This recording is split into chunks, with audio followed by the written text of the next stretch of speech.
అసలు తరించిన వాళ్ళల్లో చాలామంది గృహస్థులే. ఋషులు గృహస్థులు గారు సంసారాలతో లేరు. వాళ్ళు ధర్మము అని ఒక మాట, భగవంతుడు ఎలా చెప్పాడో అలా బ్రతికితే వాడు ఉన్నాడు, నేను ఆయనకి లెక్క చెప్పుకోవలసి ఉంటుంది, ఎవడు పడతాడు ఈ గొడవంతా అనుకుంటే చాలు.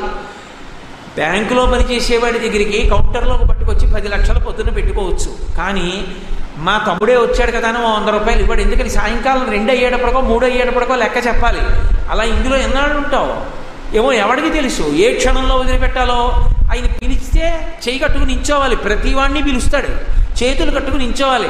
ఎరా అబ్బాయి, మనుష్య జన్మనిచ్చాను, ఏం చేశావు, ఏం చెప్పాను, తీసుకొచ్చిందంతానేమో వాళ్ళ పిల్లలు ఎత్తుకుపోయాయి కింద, తప్పులన్నీ నా మీద మిగిలిపోయాయి, ఎందుకురా ఈ పాటి దానికి నీకు మనుష్య జన్మ పో అని మళ్ళీ కోట్ల జన్మలు ఎక్కడికో పంపించాడు అనుకోండి, ఏమైపోతాను.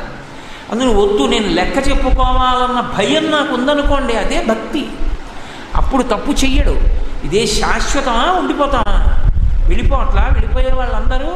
కాబట్టి జాగ్రత్తగా ఉండాలి. ఎందుకు వచ్చిన గొడవ, నేను వెళ్ళలేను అన్ని కోట్ల జన్మలు, నేను ఈశ్వరుడికి దగ్గరగా జరిగిపోవాలనుకున్నాను అనుకోండి, ఏ భోగం మిమ్మల్ని మానేయమన్నాడు పరమేశ్వరుడు.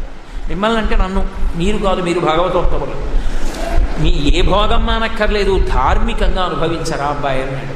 ఆ ధార్మికంగా అనుభవించడమే భక్తి.